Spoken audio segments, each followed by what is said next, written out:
Hello साथियों, मैं स्वागत करता हूं आप सभी लोगों का आपके अपने YouTube channel MD classes for exams में। तो साथियों, जैसा कि मॉक टेस्ट एक मैं करा चुका हूं और दूसरा मॉक टेस्ट चल रहा है आरआरबी एनटीपीसी मैथ से स्पेशल। तो ठीक है, मैथ का आपको मॉक टेस्ट मिलेंगे पर डे आपको 11 बजे हमारे YouTube channel MD classes for exams पर आपको अवेलेबल हो जाएंगे। तो आप वहाँ पर जाकर देख सकते हैं। देखने के लिए आपको क्या है, सब्सक्राइब कर लेंगे चैनल को, तो आपके पास नोटिफिकेशन ही चली जाएगी। साथियों, आज का शुरू करते हैं न देरी करते हुए। पहला क्वेश्चन आपकी स्क्रीन पर आपको दिख रहा होगा, जिसमें दिया किसी मिश्रण में रेत और बजरी का अनुपात 7:8 है, जबकि बजरी और सीमेंट का अनुपात 6:7 है। मिश्रण में रेत और सीमेंट का अनुपात ज्ञात करें। ठीक है, तो आपको दिया है पहले रेत और बजरी, रेत और बजरी का अनुपात दिया है आपको 7:8, और दूसरा दिया है बजरी और सीमेंट, बजरी और सीमेंट का अनुपात दिया है 6:7, और आपको पूछ रहा है रेत और सीमेंट का अनुपात, रेत और सीमेंट का अनुपात। अगर आपको मैं बता दूं, यहाँ पर दोनों जगह अगर बजरी दे रखा है और रेत और सीमेंट का पूछा है, तो आपको क्या डायगोनली जो भी कट रहा है उसे काट देंगे।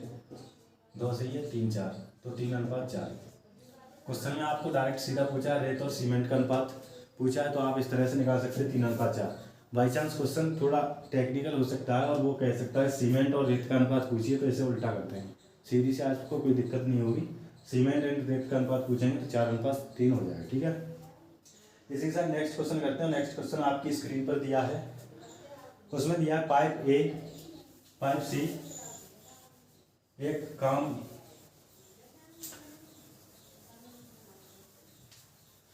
पाइप ए और सी किसी खाली टैंक को क्रमशः 32 और 48 घंटों में भर सकते हैं, जबकि पाइप बी भरे हुए टैंक को 24 घंटे में खाली कर सकता है।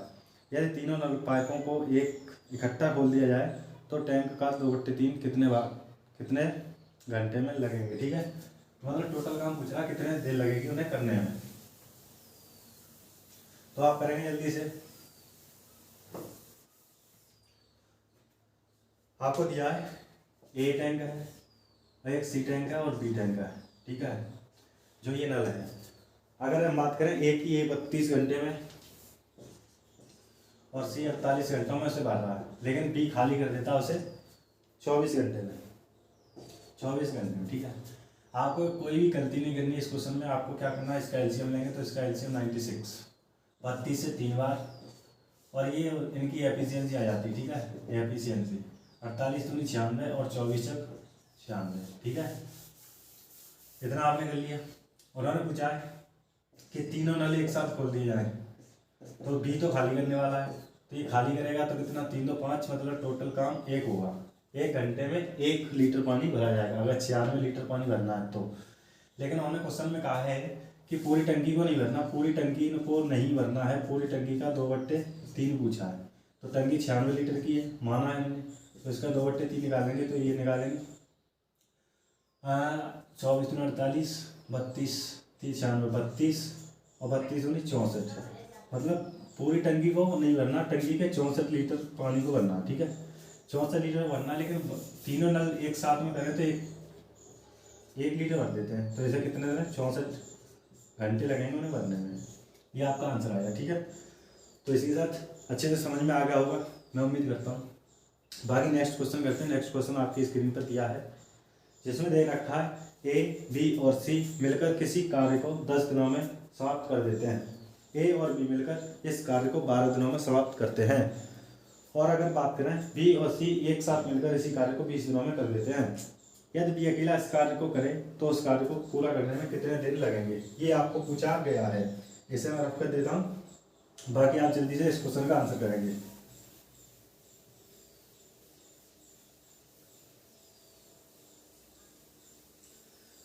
क्वेश्चन कर लिया होगा, मैं उम्मीद करता हूँ आपने कर लिया होगा, आंसर भी दे रहे हो कमेंट में। वीडियो पसंद आए तो लाइक कर देंगे, चैनल को सब्सक्राइब वाला बेल आइकन दबा देंगे ताकि अगली वीडियो की नोटिफिकेशन आ सके। तो अगर बात करें ए प्लस बी प्लस सी, और उन्होंने कहा है ए प्लस बी और बी प्लस सी, उन्होंने कहा है ए प्लस बी 10 दिनों में काम कर देते, और ए प्लस बी 12 दिनों में कर देते, और बी प्लस सी मिलकर 20 दिनों में कर देते हैं। अगर हम एलसीएम की बात करें तो इसका एलसीएम 60 आएगा, ठीक। 10 से ही एफिशिएंसी 6 आएगी, 12 से 5 आएगी, और इनकी बात करें बी प्लस सी की एफिशिएंसी 20-60 3 आएगी।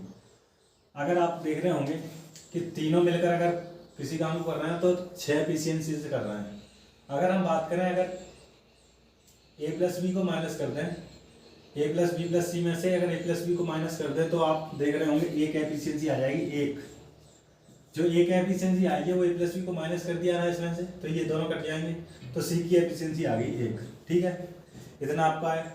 अगर हम बात करें बी प्लस सी की एफिशिएंसी आपको दी है 3, बी प्लस सी की 3 है, और इसमें से सी की एक माइनस कर दें, तो आप जो एक माइनस करने के बाद 2 बनी वो किसकी बनी, बी की। उन्होंने पूछा बी अकेला इस काम को कितने दिन में करेगा, तो बी कितना दिन में करेगा, 60/2, इससे ये 30 दिन आ जाएंगे, 30 दिन में इस काम को कर देगा। समझ में आया? एक बार और समझा देता हूँ। ए प्लस बी प्लस सी 10 दिन में करते हैं, ए प्लस बी 12 दिनों में करते हैं, बी प्लस सी 20 दिनों में करते हैं। अगर एलसीएम की बात करें तो 60 का एलसीएम हो जाएगा। अगर एफिशिएंसी निकालें तो 10 के साथ 6 एफिशिएंसी ए प्लस बी प्लस सी की आ जाएगी, और 12 एफिशिएंसी 5, 12 से 5 ए प्लस बी की आ जाएगी, और बी प्लस सी की बात करें तो 20-60 3 आ जाएगी। अब हम बात करें ए प्लस बी, अगर इन दोनों को ले, इन दोनों को, तो ए प्लस बी प्लस सी में से ए प्लस बी को घटाएंगे तो ये दोनों घट जाएंगे, सी की बची 6 में से 5 के 1, सी की एफिशिएंसी आएगी 1। इसके बाद देखें बी प्लस सी में से बी प्लस सी की 3 है और ए सी की 1 है, तो बी की ऑफिशियल 2 होगी, 2। अगर बी की क्षमता 2 है तो इसके बाद एफिशिएंसी से इसे काम करेंगे तो 60 काम को करने में उसे 30 दिन लग जाएंगे, ठीक है। तो इसी के साथ नेक्स्ट क्वेश्चन करते हैं। नेक्स्ट क्वेश्चन आपकी स्क्रीन पर दिया है, जो रहेगा सिंपल इंटरेस्ट का, ठीक है। इसी तरह से मॉक टेस्ट चलते रहेंगे। आप चैनल को सब्सक्राइब कर लेंगे, बेल आइकन दबा लेंगे ताकि अगली वीडियो की नोटिफिकेशन आपके पास पहुंच सके। साथियों, पर डे 11 बजे आपको मेरे YouTube channel MD classes for exams पे आपको ये मिलते रहेंगे, आप वहाँ से देखेंगे। तो नेक्स्ट सिंपल इंटरेस्ट का सवाल है, आप उसे करेंगे जल्दी से।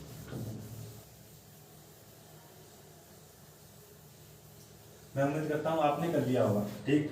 अब मैं करा देता हूँ। आपको दिया है 8% साधारण वार्षिक ब्याज की दर से कोई धनराशि 2 से 1/2 वार्षिक वर्ष में ₹300 हो जाती है। मतलब अमाउंट दिया 300 रुपये, और निवेशित धनराशि उन्होंने पूछा है कि मूलधन कितना होगा। अगर मैं बात करूँ सिंपल इंटरेस्ट की, तो सिंपल इंटरेस्ट SI बराबर होता है RT%। अगर आपको बेसिक से पढ़ना है तो आप कमेंट कर देंगे, SI बराबर RT% होता है, इसे आप देखेंगे। SI बराबर RT% होता है। R दे रखा है आपको 8%, और समय दे रखा है 2 से 1/2। अगर मैं इसे बस सही करने की बात करूँ तो सही हो जाएगा, ये 2 दूनी 4 1 5/2, 2 से ये 4 बार, 4 पंजे 20% ब्याज आ गया, ठीक। उन्होंने कहा अमाउंट दे रखा, अमाउंट 300 रुपये दे रखा, तो अमाउंट क्या होता है, प्रिंसिपल प्लस SI ब्याज। प्रिंसिपल को हम 100% मानते हैं और प्लस SI 20% दिया है, तो ये हो जाएगा अपना 120%, और इसका मान दे रखा आपको 300 रुपये। उन्होंने पूछा निवेशित धनराशि 100% का मान पूछा, तो 300/120 गुणा 100। अगर हम काटेंगे 1 0 से 1 0, 12 से ही काटेंगे, 12 दूनी 24, 12 पंजे 60, 25, मतलब 250 रुपये मूलधन आ गया। आपको ये समझ में आ गया होगा। SI बराबर RT%, R दिया 8% और समय दिया 5/2 वर्ष। 2 से ये काटेंगे तो 4 पंजे 20% है, उनकी ब्याज आ गई, ठीक है। 20% अगर ब्याज आ गई तो अमाउंट होता है पी मूलधन प्लस ब्याज, तो 100% प्लस 20% 120%। इसका मान दे रखा 300 रुपये, तो 100% का मान पूछा, मूलधन 100%, 300/120 गुणा 100 मतलब 250 रुपये। नेक्स्ट क्वेश्चन करते हैं। नेक्स्ट क्वेश्चन आपकी स्क्रीन पर ये रहा। नेक्स्ट क्वेश्चन रहेगा आपका हाइट एंड डिस्टेंस, ऊंचाई एंड दूरी। कराएंगे जल्दी से।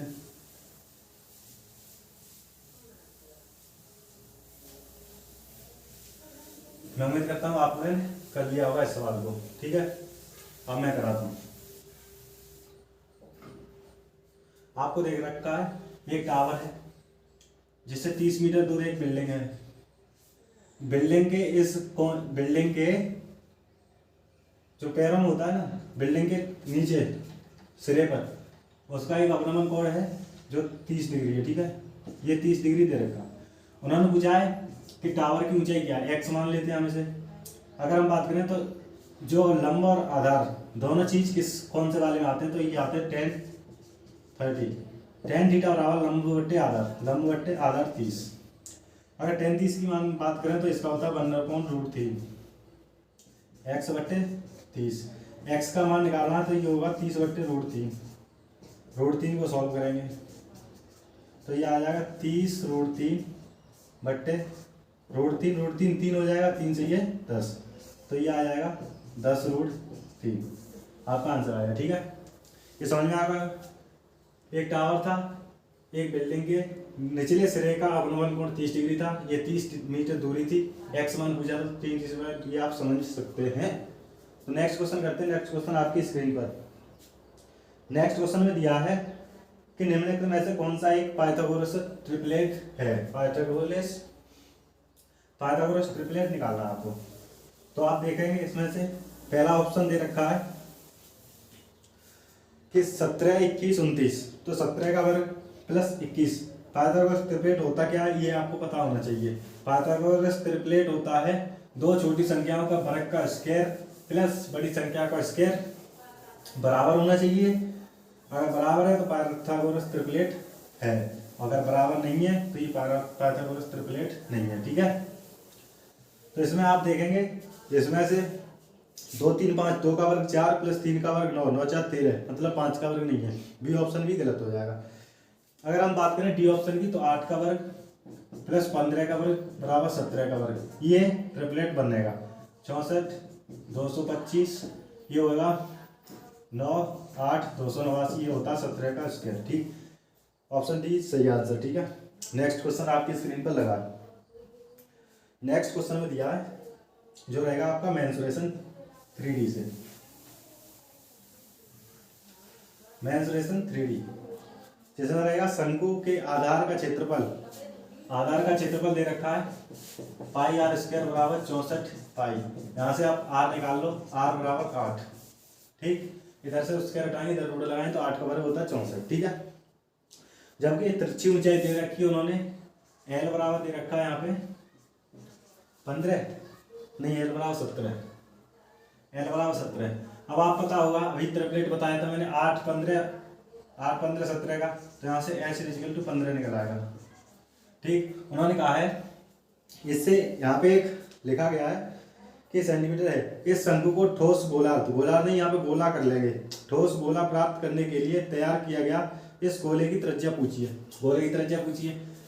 जब हम किसी चीज को पिघलाकर कोई दूसरी चीज बनाते तो उन दोनों का आयतन बराबर रहता है। ठीक है, आयतन बराबर रहता है। तो पहले शंकु का आयतन निकालेंगे 1/3 पाई आर स्क्वायर एच, और गोले का आयतन होता है 4/3 पाई आर क्यूब। ठीक, 3 से 3 काट देंगे, पाई से पाई काट देंगे। यहाँ पे आर का मान 8, 8, 15, और यहाँ पे 4 और आर क्यूब निकालना है। ठीक है, तो 4 दूनी 8, 15 दूनी 30, आर क्यूब का मतलब इधर अंडर रूट लगाएंगे क्यूब वाला, 8 × 15, 15 × 2, ये 8 को हम बाहर निकाल सकते हैं 2 के रूप में, बाकी ये क्यू लगेगा, और 15 दूनी 30, ये आप आर का मान निकलेगा।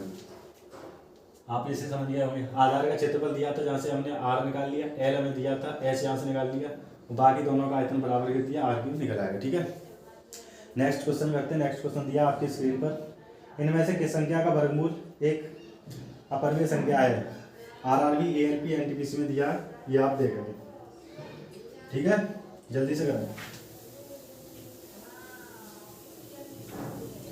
अगर ऑप्शन ए की बात करें 1764, ये 42 का स्क्वायर दिया है।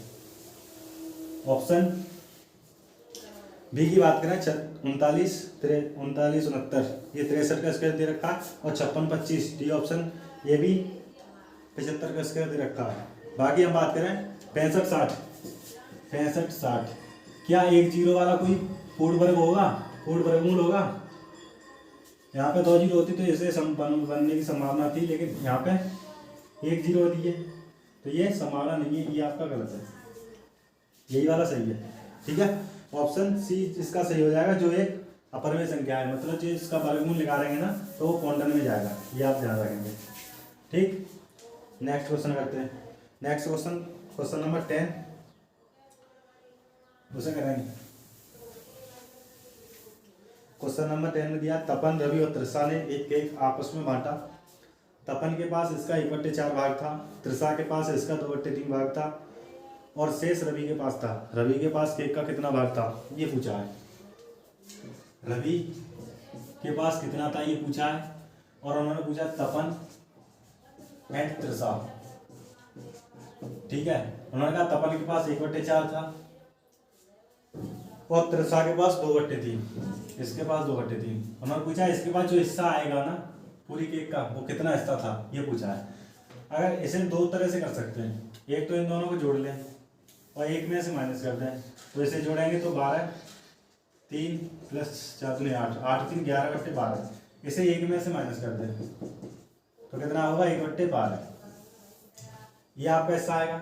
या फिर डायरेक्ट क्या करते हैं, इसके हर को, जो हर है ना हर, ये अंश होता है वही हर को बराबर कर लें। हर को बराबर कैसे करेंगे, यहाँ 3 का गुणा है 3 का, और यहाँ 4 का, यहाँ 4 का। ठीक है, तो यहाँ पे बनेगा 3/4 12, यहाँ बनेगा 8/12। अब मान लो टोटल केक हमारी 12 थी, 12 में से 3 हिस्सा इसने ले लिया, 8 हिस्सा इसने ले लिया, 11 ले लिया, 11 हिस्सा बच चुका है। अब बचा एक हिस्सा, कितने में से 12 में से 1/12। इस तरह से ही कर सकते हैं। समझ में आ गया होगा। आप डायरेक्ट इसी से कर सकते हैं, इन दोनों को जोड़ लें, एक में से घटा दें, उसका हिस्सा निकल आएगा। ठीक है, नेक्स्ट क्वेश्चन करते हैं। नेक्स्ट क्वेश्चन में दिया है 1 का होल स्क्वायर निकालना है, कितना होगा। तो आप इसे देखें बहुत अच्छे से।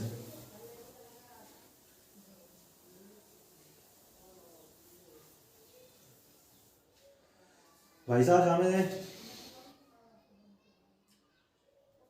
5 बार 1 दिया है, 1 2 3 4 5, इसका पूछा है स्क्वायर। आप देखेंगे 11 का स्क्वायर कितना होता है, 1 2 1। अगर 111 का स्क्वायर की बात करें तो 1 2 3 2 1। तो इस हिसाब से आपको मेथड फॉलो कर रहा है। ये क्या करता है कि 2 बार 1 है तो 1 से 2 तक गिनती बढ़ाएंगे, बाकी माइनस में चले जाएंगे बैक। 3 बार है तो 1 2 3 2 1। इसी प्रकार ये 5 बार है तो 1 2 3 4 5 4, फिर 5 से नीचे चले जाएंगे, 4 3 2 1। ये किस में, ऑप्शन ए में। ऑप्शन ए सही आंसर। ठीक है, नेक्स्ट क्वेश्चन आपकी स्क्रीन पर दिया है, आप उसे करेंगे। नेक्स्ट क्वेश्चन आपकी स्क्रीन पर दे रखा है, जो राही ने किसी बैंक में 600 रुपये जमा कराए। आप इसे करेंगे जल्दी से। बाकी राही ने किसी बैंक में 600 रुपये की धनराशि को जमा कराया, जिस पर उसे 8% प्रतिवर्ष का साधारण ब्याज प्राप्त होना है। यदि राही ने उसे 5 वर्षों तक बैंक में धनराशि को रखा तो उसे ब्याज के रूप में कितनी राशि प्राप्त हुई। ब्याज पूछा गया है और उसमें यहाँ पे दे रखा है 100% का मान। 600 रुपये जमा कराए थे उन्होंने। ठीक है, 8% की, R बराबर 8% दिया है और T बराबर 5 वर्ष। तो SI बराबर आपको निकालना है, SI बराबर RT%। ये आपको पता है SI बराबर RT%। तो 8 × 5 40% निकाल देना है आपको, मूलधन का SI भी आ जाएगी। तो मूलधन का 600 का 40% कितना होता है, 240 रुपये ब्याज के रूप में उसे प्राप्त होंगे। ये आप समझ सकते हैं। ठीक है, SI बराबर RT%। तो अगर हम मूलधन का ब्याज डायरेक्ट निकालना है तो 40% मूलधन का निकाल देंगे तो ब्याज निकल के आ जाएगी। नेक्स्ट क्वेश्चन और रह गया, उसे करेंगे आप। नेक्स्ट क्वेश्चन में दिया है राम के पिता की उम्र राम के उम्र की दोगुनी है।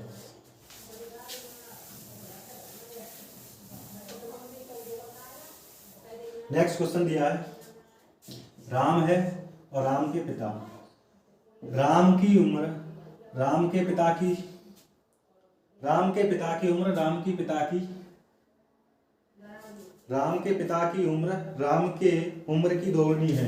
राम की उम्र अगर 1 रही होगी तो राम के पिता की 2 रही होगी। ठीक है, दोगुनी है। उन्होंने कहा 8 वर्ष पहले, 8 वर्ष माइनस।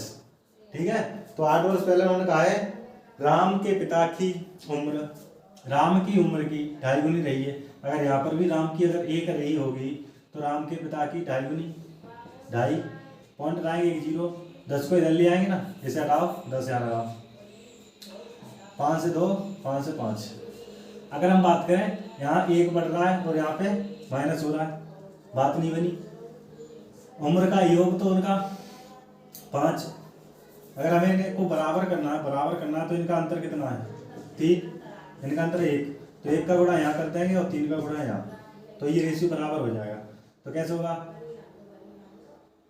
कैसे होगा, यहाँ पे आएगा 2:5 और 3 का गुणा करेंगे 3:6। आप देखोगे सेम टाइम लिमिट है, 8 वर्ष का अंतर है, लेकिन यहाँ पे अंतर अलग अलग दे रखा था। अब अंतर देखें तो 2 से 3 1 + 1 हुआ है और 5 से 6 + 1।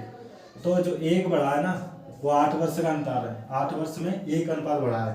लेकिन उन्होंने कहा है कि राम की वर्तमान आय, राम की वर्तमान आय, राम की वर्तमान आय कितनी है 3, तो 3 को 8 से गुणा, तो राम की वर्तमान आय 24 वर्ष।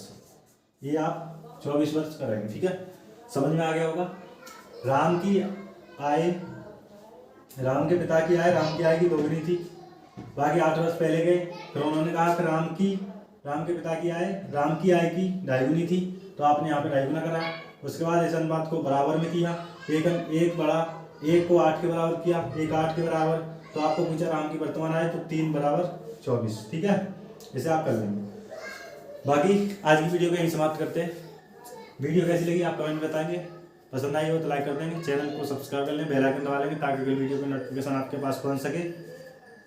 और साथियों इस वीडियो को शेयर भी करेंगे, जितने भी लोग भाई NTPC में फॉर्म डाल चुके हैं, उनके एग्जाम चल रहे हैं, ALP CBT और जेल वार्डन का भी चल रहा है, उसे भी देखेंगे आप। उस तरह से आपको बहुत अच्छे से क्वेश्चन कराए गए। तो बाकी आज की वीडियो समाप्त करते हैं, चैनल को सब्सक्राइब जरूर करेंगे। बाकी जय हिंद, जय भारत।